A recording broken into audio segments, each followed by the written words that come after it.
All right, we're back. Tasty Crypto Show. I'm Ryan Grace. And with me today, special guest, new to the show, ShelleyVan.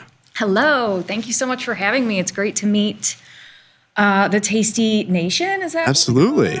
Yeah, Tasty Nation. Tasty Nation? Awesome. Give them a shout out. Yeah, hello everyone. Shout out to the chat. We are streaming live on YouTube and X. Yeah, Shelley, you are a new member of the Tasty Crypto team. First time on the show. Won't be the last time. I promise everyone that. We're excited to have you here. But when you first started here, after we went through the hiring process, et cetera, and by the way, yes, exactly, Lone Sophos, please, everyone in the chat, the few of you that are here, type something crazy in the chat. Say what's up to Shelley. We've also got to come up with, really quickly, a question of the day. So if you have a question, think about it for a second. But what I was going to say, when you first started, I did not realize that I hired a famous person. Oh dear. You are famous in some spaces in Web3, in the Metaverse. I didn't, at the time, and this is my fault, I didn't realize everything that you had been building, what you'd been working on. So would love for you to give everybody some background, and then we'll talk about, where you're focused in this space, kind of the direction we're going in with Tasty Crypto. But yeah, maybe just to start off, tell everybody about yourself, kind of what you've been up to prior to joining Tasty Crypto. Well, thank you, and that was very generous. I wouldn't call myself famous. However, I, for the last 3.5 years, was completely focused on building in the Metaverse. And specifically, I was focused on Decentraland and other platforms like Hyperfy. But my passion for music led me to creating a virtual venue, so a music venue, but virtual in Decentraland. And through that journey, oh my gosh, I produced over 1,000 live shows, which it's a lot. It is. It's a lot. Over how many years? So how long are you doing this for? October of 2021. Okay. The first show was on Halloween. Wow. So yeah, over 1,000. Can anybody go and check this out today? Like, Yep. Is it still live? Live in the sense that the building is there. Okay, but if I wanted to go and see Yes. this, where would I go?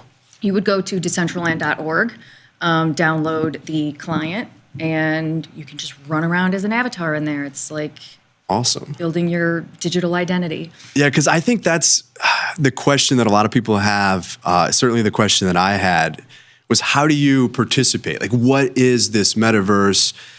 I get kind of the video game concept, and then there's clearly the virtual reality headset idea of the Metaverse. But yeah, what is it really, and how do you access it, or how do you kind of describe it or define it? So I think a lot of the platforms have a little bit of an identity crisis because they're trying too hard to be a game. And it's really more of a social experience on chain or just online. So right now we're on a form of social media, right? Like we're looking at a screen, YouTube chat is scrolling. It's very flat. It's a scroller. You go to Facebook, you scroll through a feed, Instagram. Platforms like Decentraland or Hyperfy, it's like social media immersion.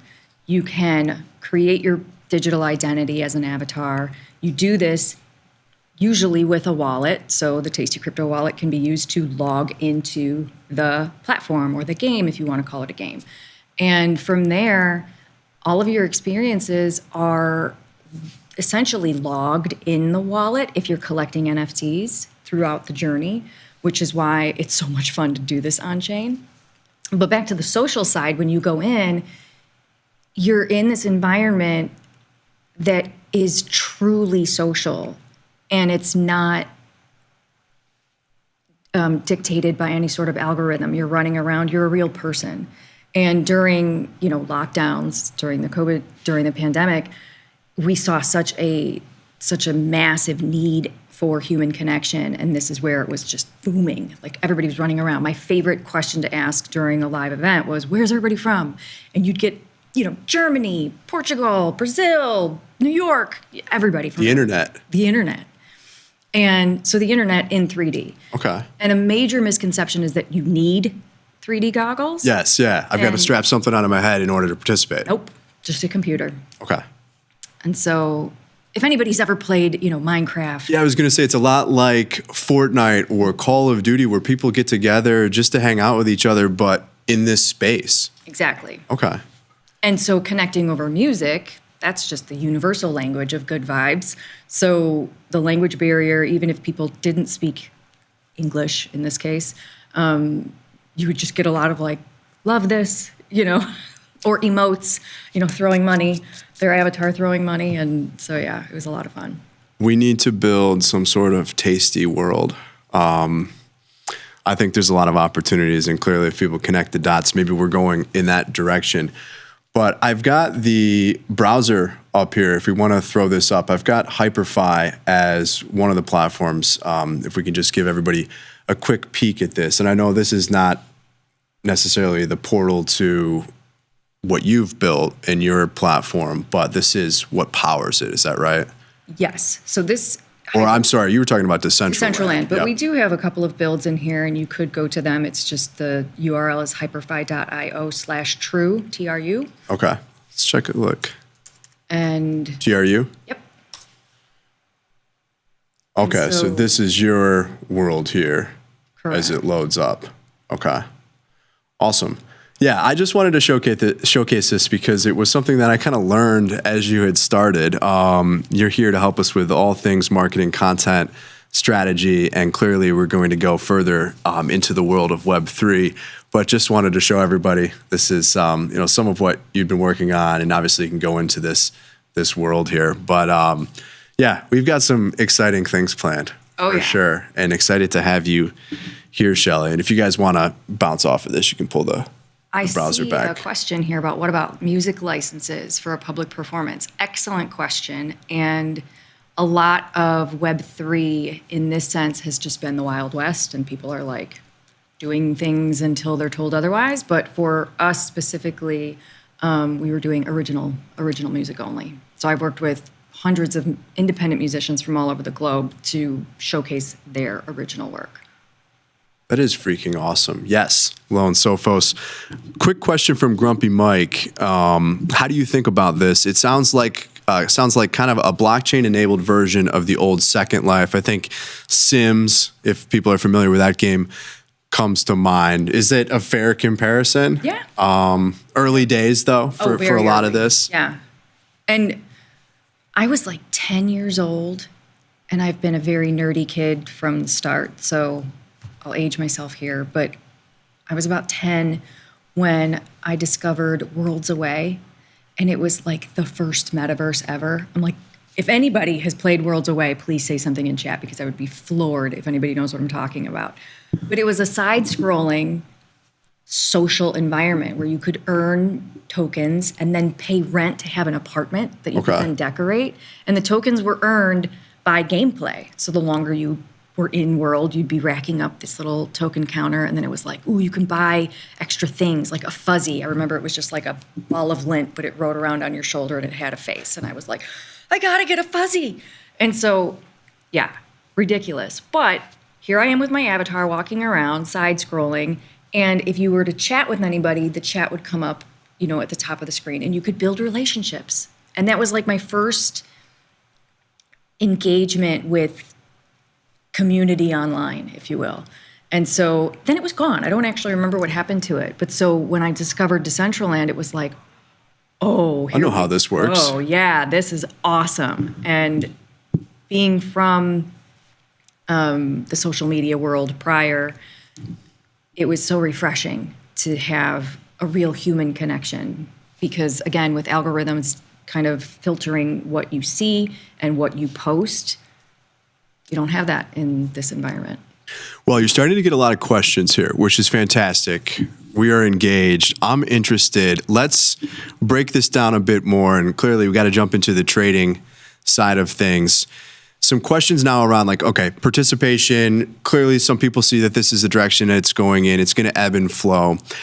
But when you look at the different, we'll call them investment opportunities, or how do you think about participating in the space? A couple good questions here already. Let's just jump with the drifting gamer. Why Decentraland over the Sandbox? And then I would even expand on that.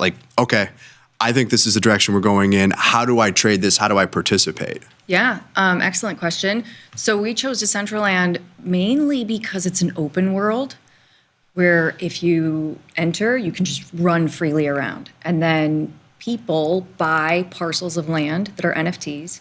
And so let's just say I have land here and I have the NFT for this. I can build on whatever amount of land I own. And then the neighbor, who's another human on somewhere on planet Earth, can build here. And I can just boop, run next door. Okay. Run across the street. Open world. Somewhere like the Sandbox, it's compartmentalized in that it's almost like you go to a website, you experience this 3D environment, but then if you want to go somewhere else, you have to leave and then go somewhere else. So it's just a disconnected experience. With the open world does come a lot of limitations, like gaming or computing power. You can't access Decentraland without a decent graphics card because it's trying to render all of these neighboring parcels.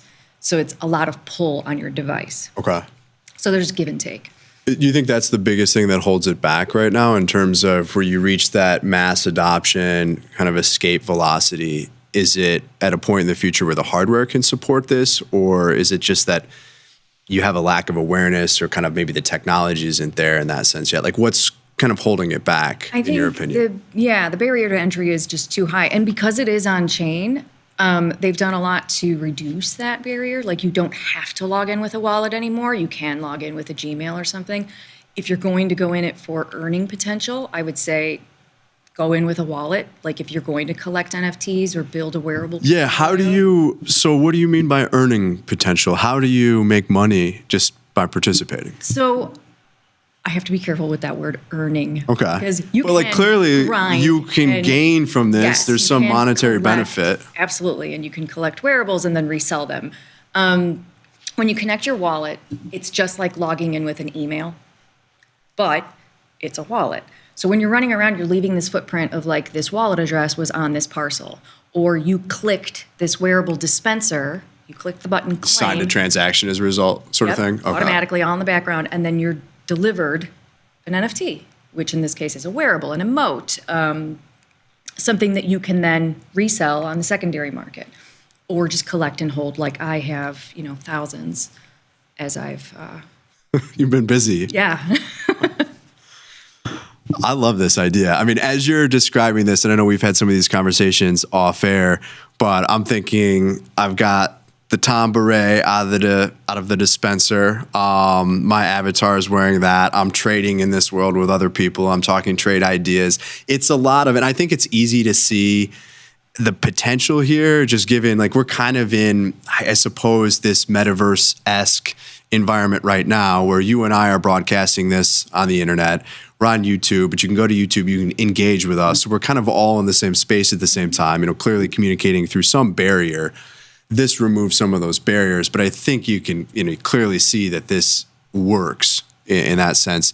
And so when you go forward into the metaverse, if this is something that continues to grow, and again, I think will, I think every brand will be there. Maybe that is the next version of how you interact with what we call the World Wide Web or through internet web browsers today. Oh yeah, and as the tech increases, imagine like you're clothes shopping and you have a hologram of yourself, and it's like, ooh, I'm gonna try this on. Or Samsung did have a really cool experience in Decentraland. We've had some awesome brands. I see Rustan in chat. Hello, and MetaTiger. My sister's here, Jen. Awesome. And Rustan said, as a creator, I can bring my Snoop Dogg voxel car into Decentraland, but I can't take my Decentraland non-voxel asset into Sandbox.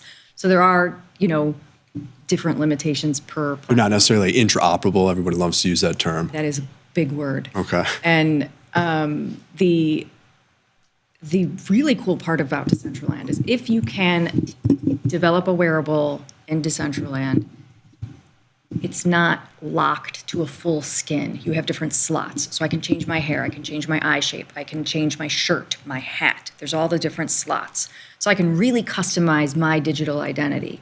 And then from within there, click one button and create a VRM, which is just a different file type, but it makes it a whole, like me as a whole. And then I can use that VRM in other metaverse platforms. So Decentraland is kind of a base for interoperability when it comes to your digital identity if you want to start there and then bring that persona elsewhere. It sounds like, and I don't mean to put words in your mouth, but it sounds like Decentraland is a trade then. Is that where the majority of this activity occurs? If I want to participate, I want to own land. Am I buying land on Decentraland, in Decentraland in terms of those NFTs? Am I buying the token? Is there a token? Yes. First of all, okay. Mana. Is that the trade, or based on what you said, now that this whole space is kind of growing, there's these other worlds, other platforms. Is there some sort of relative value kind of trade there, an idea where, yes, this was good for a while in Decentraland, but this other thing is growing, or this is interesting to me? Like, how do you think about it as we move forward? Hyperfy is the big one that is mobile friendly, VR friendly, browser friendly. And that was what we showed earlier, right in the browser, where you can just jump right into it. Yep. Boom, it's there.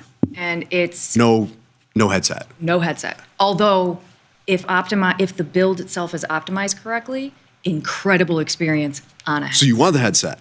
Okay. I want the headset. All right. But the point with Hyperfy is it's accessible everywhere, and it's, as a builder, very easy. It's drag and drop, which I guess if we were to have, and you know what? I'm going to pull Rustan's analogy. He said it's like the WordPress of the metaverse. So if you're a blogger, you know that WordPress is a content management system that allows a non-coder to develop content for a website. I can create a blog post. I can drag in an image without having to code it in its position. I can hit center align and it'll do it instead of typing the HTML to make it centered. This is what Hyperfy did. There's all these modules and tools in there. It's like, okay, I have my 3D file. Okay. Instead of having to code and position it in this very dimensional space, it's just drag, drop, which is mind-bogglingly like ahead of the curve in terms of metaverse building. Makes it a lot easier then for anybody to build these, I'll call them worlds. I don't know if that's the appropriate term, but okay. So it makes it a lot easier for any brand, any business, any individual to do this versus maybe what was involved early on. You've got to have a certain skill set, I'm guessing. Absolutely. Okay. Interesting. Some questions for you, because I do follow this to some extent. I don't mean to play dumb on the show. I mean, I've heard of Decentraland, we'll put it there. I'm not super familiar with the inner workings, but a lot of what I've seen, because we've been trading, and if you follow Bag Battles, which before we wrap up the show, we've got to get Shelley's trade. She's aping in, as they like to say. But, if you've been following Bag Battles, we have started to become more focused or interested in some of these AI agents. And the next theme, I suppose, or the narrative that's unfolding in the marketplace is these AI agents possibly kind of participating and living in these, in a more tangible sense, in these worlds where you would interact with them beyond how a lot of people interact with them today, which is primarily on X. How do you think about that? Is that a catalyst for this? Do you think if this is where some of these agents are and you interact with them there, do you think that naturally pulls more people into the space? Is that a good thing for it? Or are you going to have a world that, like Twitter, there's a lot of spam and it's populated with these like little autonomous agents running around? They're all the same model and doing the same thing, and it pushes people away. Yeah, I think I'm so bullish on innovation that my optimism leans towards this is also exciting, but I am aware that this is also maybe scary. Are we building a future where we are human batteries, the Matrix?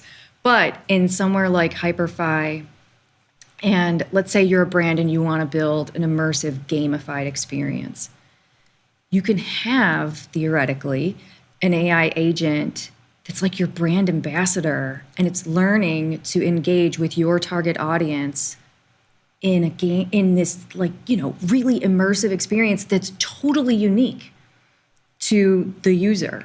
To you specifically as the user, not just to that brand. And meet Tasty AI bot and just chat, and it'll be completely unique to me in this gamified experience and world. And then we're so early with AI agents. I mean, really, really early, that I think that the future of this is communities of AI agents engaging with each other to even get smarter and potentially more powerful, which is where it can get like, But this is what Hyperfy just did. They created an integration with an AI bot, or with AI bots, so that people like me and you can start playing with that and experimenting and seeing what they can do and how they can learn. So. Yeah, it's an interesting concept. A lot of people call these agents non-playable characters if you think about a video game. But if you take that a step further, where it does have a degree of intelligence that isn't necessarily directly programmed into the game, as a lot of the non-playable characters are today. And then on top of that, you can interact with this thing. And if it does provide some service of value, there is an economy that exists in this world, and you would pay, I suppose, some sort of, you'd use cryptocurrency to interact with this thing. That becomes interesting. I think it's still very, very early, but the speed at which some of this is moving, and what we're now talking about versus what we were talking about 2-3 weeks ago that didn't exist 2 months ago, it's crazy how quickly it's moving. It's like, how do you sleep? You wake up and you're like, oh. Crypto never sleeps, Shelley. That's what they say. That's why we're exhausted. Extra lines, extra whites. Yep. Right. But yeah, I think it's, look, we're going to continue to keep an eye on this. We're super excited that you're here, whether we ultimately build for Tasty Nation in these worlds or not. I'm happy that you're on the team, and we're going to be doing a lot more, call it crypto native things, and participating in that space.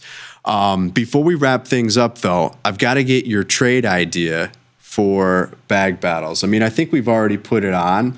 So we have the trade on. I guess more so, let's talk about it. We can pull up the wallet app here. Well, and what do you got for us? I can say I have nothing intelligent to say about this decision, because this token was launched this morning, I think. So there's like no info to find. We are aping in truly to a brand new token that mooned like within the first few hours of its birth. So my mom, what is FUD? What is a FUD? Fear, uncertainty, and doubt. Oh, your mom's in the chat? My mom is in the chat. Hell yeah. What's up, Mom? I can't seem to find it on here. But that said, if you want to talk to us, what is the... So LLM on Solana, be wary, because... It's only been out for like a couple hours. But this is bag battles we're talking about here. It's not the only ticker either. You have to pay attention to contract addresses. So we can share somewhere. But yeah, LLM... That's your trade. Language model is what that stands for. Which in AI terms, that's the LLM models are what we're using typically when you talk about AI agents. But we'll see what happens. Well, we've got 100 USDC in that on Solana. I'm not sure why I don't have it loaded up here, or maybe I've got to enter in the token so that it will display. All that said, let's take a quick look at where everybody else is at before we wrap things up. I didn't get a chance to talk with the guys. I haven't seen anything but red on the screen over the last couple of days, so we're all down. Katie is down the least, but she put her trade on more recently, just before you. Harry Potter, Obama, Sonic, Inu, she's down about 6%. Just a chill guy is Mike. He's down about 20%. Nick's down about 30%. I was down as well. I added another token that's not on here, but we can change that. I'm in jail. We're all down. The token is jailbreak me.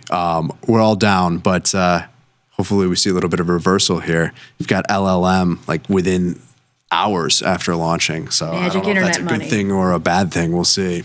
Yep. Yeah. I have to turn myself into an ape. Yeah, we need your, I suppose, kind of your avatar at least for bag battles. Mm-hmm. So we've got a bit of, I guess, a competition going now. We've got 5 people in it. We might have to open this up to the chat at some point, get everyone's suggestions. It's certainly not recommendations. We don't even know what some of these tokens are. We're just having fun. Yeah. Not financial advice. DYOR, NFA. Do your own research. Always. Cool. Well, Shelley, thank you for coming on. Like I said, the first time, but not the last time that you're going to see Shelley. She'll be a regular part of the show. We've got a lot of other content that we're working on, so we'll share more details soon. But as you can probably guess, more shows coming, more times directly on the Tasty Crypto Network. I think very soon you'll probably have your own show and I'll be able to get out of here. That said, looking forward to it, Shelley. And yes, again, everyone stay tuned. We will be back on Monday again with Katie, and Shelley will be back with me on Wednesday next week, and we'll be launching some more content as I alluded to. So we'll bring you some more details around that as well. But again, thank you, Shelley, for coming on the show. That's going to do it for this episode. Until then, I'm Ryan. I'm Shelley. Peace. Thank you.